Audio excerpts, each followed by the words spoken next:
Lahore high court ने Punjab assembly में नून league के 18 अरकान को कल होने वाले इजलास में शिरकत की इजाजत दे दी है। लाहौर हाईकोर्ट ने पंजाब असेंबली में नून लीग के 18 अरकान को कल होने वाले इजलास में शिरकत की इजाजत दे दी है। अगर वोटिंग हुई तो अरकान वोट डाल सकते हैं।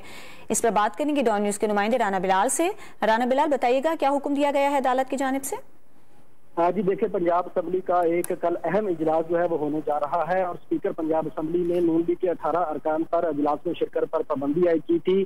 तहम लाहौर हाई कोर्ट ने इन तमाम अरकान को कल के इजलास में शिरकत करने की इजाजत दे दी है। अदालत ने यह भी हुक्म दिया है कि अगर वोटिंग होती है तो ये अरकान अपना वोट भी कास्ट कर सकेंगे। राना जो मशहूद है और समेत दीगर MPs की जानिब से शिरकत पर पाबंदी का इकदाम लाहौर हाई कोर्ट में चैलेंज किया गया था, जिस पर आज लाहौर हाई कोर्ट के 2 रुकनी बेंच ने समाअत की है।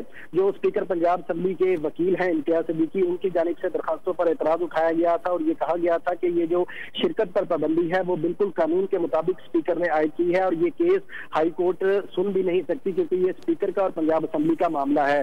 अदालत ने इस नुक्ते पर फैसला महफूज किया था कि नून लीग के जो 18 MPs हैं वो इजलास में शिरकत कर सकेंगे या नहीं। इस पर अब अदालत ने फैसला सुना दिया है और अदालत ने तमाम जो मुअत्तल 18 अरकान है नून लीग के, उनको इजाजत दे दी है कि वो कल के इजलास में जो है वो शिरकत भी कर सकते हैं और अगर इस हवाले से वोटिंग होती है तो वो अपना वोट भी कास्ट कर सकेंगे।